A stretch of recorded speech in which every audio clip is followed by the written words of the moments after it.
In the heart of ancient Greece, a land of myth and majesty, there was a story feared by gods and men alike, the tale of Typhon, the mightiest of monsters. Known as the father of all monsters, Typhon embodied raw destruction, chaos, and unfathomable power.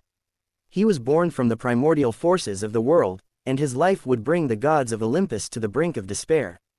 But in a story that intertwines rage and resilience, betrayal and bravery, the legend of Typhon goes beyond mere destruction. It speaks of the delicate balance between order and chaos in the world. Born of fire and fury. Long ago, when the world was still young, the earth herself, Gaia, grew restless. She had witnessed the rise of the Olympian gods, led by Zeus, who ruled with an iron grip from their thrones atop Mount Olympus. Gaia, the great mother of all, had watched as her other children, the Titans, were overthrown and imprisoned. Filled with anger and a desire for vengeance against Zeus, she decided to create a being that could restore her children's honor, a creature so powerful, it would bring Olympus to its knees. Gaia descended into the dark depths of Tartarus, where she called upon the fire and rage of the underworld. Combining the brutal force of the earth with the seething energy of the void, she gave birth to Typhon. Towering, fearsome, and unimaginable in strength, Typhon was a beast like none before. His head scraped the heavens, his eyes glowed like molten lava, and his voice was a storm that shook the heavens and the earth alike. The gods, sensing an unprecedented power rising from the depths, grew uneasy. Whispers of a beast born to challenge the divine throne spread through Olympus. In a panic, they summoned Zeus, their king, hoping he would have the strength to face this unimaginable threat. The divine challenge. Zeus, though mighty, felt a chill of foreboding. Yet, as king of the gods, he could not let fear overtake him. With his thunderbolts clutched in hand, he prepared to meet Typhon in battle. Upon sighting the beast for the first time, even the king of Olympus was taken aback. Typhon towered above all creation, his 100 snake-like heads hissing and snarling, each head capable of unleashing a storm, a fire, or a torrent of water. The skies darkened as Zeus descended from Olympus, and the earth trembled as Typhon approached. They met in a valley that would be remembered for eternity as the Valley of Chaos, where mountains would be uprooted and rivers diverted by the force of their battle. The clash was like nothing ever seen before. Thunder and lightning erupted from Zeus, striking Typhon's serpentine heads with an explosive fury, but Typhon responded with equal might, hurling boulders and fire back at the god. The skies and the land seemed to tear asunder in their struggle, and even the Titans in their prison felt the quake of their combat. The battle raged for days, neither yielding an inch to the other. But as Zeus began to tire, Typhon saw his chance to strike the Olympian down. The fall of Zeus. In a moment of vulnerability, Typhon seized Zeus in his mighty coils. With a crushing grip, he tore Zeus's tendons, rendering the king of gods powerless.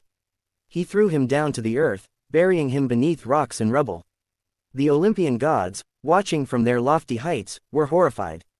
Their king, their protector, had fallen. Many of them fled in terror, retreating to Egypt and disguising themselves as animals to escape Typhon's wrath. Typhon, triumphant, took Zeus's thunderbolts, feeling the weight of his victory. The gods were scattered and in hiding, Olympus lay silent, and the world began to spiral into chaos. Typhon roared his defiance to the heavens, declaring himself the new ruler of all. But in the heart of the mountains where Zeus lay, a faint glimmer of hope remained. Hermes, the swift-footed messenger of the gods, and Pan, the god of the wild, dared to approach the fallen king. They devised a plan to retrieve Zeus's tendons and restore his strength. Disguising themselves and using their cunning, they slipped into Typhon's lair, stole back the precious tendons, and reattached them to Zeus, reviving him and filling him with renewed vigor. The final confrontation. Restored and burning with a newfound fury, Zeus ascended once more to confront Typhon. This time, he did not merely bring thunderbolts, he called upon the power of all the elements. Fire, wind, and water surged through him as he prepared to face the beast one last time. The battle was fierce and unrelenting, but Zeus, empowered by his rekindled strength and his unbreakable will, began to turn the tide.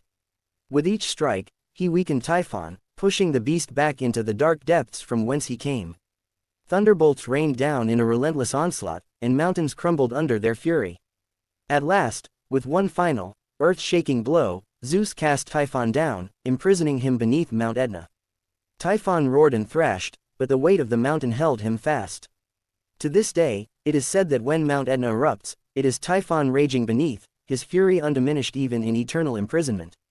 A world reshaped. With Typhon defeated, the Olympian gods returned to their thrones, and peace was restored to the world. But the battle had left its mark. The land bore the scars of their struggle, reshaped by the fury of their combat. Rivers flowed in new directions, valleys lay in ruin, and mountains stood as silent witnesses to the might of the gods and the power of Typhon. The mortals below, though grateful for the return of peace, lived in awe and fear of the gods, understanding that their world could be torn apart by forces beyond their comprehension at any moment. Temples were built in Zeus's honor, and offerings were made to appease the gods, for the people knew that the peace they enjoyed was fragile, balanced on the edge of divine will and ancient power. Epilogue. The legend lives on. The tale of Typhon and Zeus became legend, passed down through generations as a story of power, pride, and resilience. While Typhon remains buried, the story of his challenge endures as a warning and a testament to the balance that must be maintained between order and chaos.